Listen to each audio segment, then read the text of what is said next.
வருகிற போது இஸ்ரவேல் புத்திரர் தங்கள் கண்களை ஏறெடுத்து பார்த்து எகிப்தியர் தங்களுக்கு பின்னே வருகிறதை கண்டு மிகவும் பயந்தார்கள்.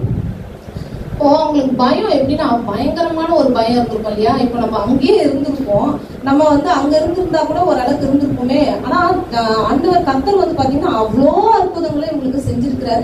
அங்க இருந்து இவங்க அத்தனை 10 வாட்டி இவங்க போய் கேட்கும் போது 10 வாதைகள் அங்க வந்திருக்கும். இப்ப கர்த்தர் அங்க இருந்துதான் கர்த்தர் தான் நம்மள அங்க இருந்து கொண்டு வராரு அப்படின்றது அவங்களுக்கு தெரியும். தெரிஞ்சுதான் வராங்க. வந்தும் பாத்தீங்கன்னா திடீர்னு ஒரு இடத்துல ஒரு பயம் அந்த கலக்கம் அவங்களுக்கு வந்துருது.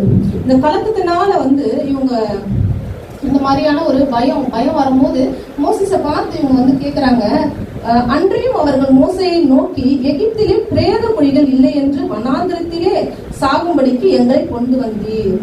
நாங்க அங்கேயே இருந்திருக்குமே, அங்க பிரேத குழிகளா இல்ல, எதுக்கு அங்கேயே விட்டுருக்கலாமே, எங்களை எதுக்கு இங்க கொண்டு வந்தீங்க அப்படின்னு சொல்லி இவங்க அவரை பார்த்து கேட்கிறார்கள். இப்போ மோசையை பார்த்து பயத்தினாலதான் இவங்க இந்த கேள்வியை கேட்கிறாங்க. இப்ப நம்ம வாழ்க்கையில கூட நிறைய பிரச்சனைகள் இருக்கும், நிறைய ப்ராப்ளம்ஸ் நான் சொன்ன மாதிரி ஒரு ஹெல்த் இஷ்யூஸோ இல்ல பண பிரச்சனைகள், கடன் பிரச்சனைகள், நம்ம வாழ்க்கையில நிறைய ஒரு பிரச்சனைகள் வரும்போது நமக்குள்ள முதல்ல பயம் தானே நம்மளுக்கு. மோசேஸ் அவங்களை பார்த்து சொல்லுகிறார். அப்பொழுது மோசே ஜனங்களை நோக்கி, பயப்படாதிருங்கள், நீங்கள் நின்று கொண்டு இன்றைக்கு கர்த்தர்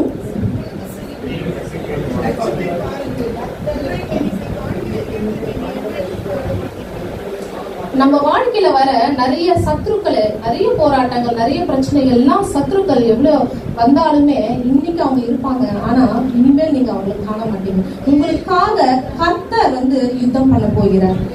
நீங்க சும்மாதான் இருக்க போறீங்க. கர்த்தர் தான் உங்களுக்காக யுத்தம் பண்ண போகிறார். ஆமென். அல்லேலூயா.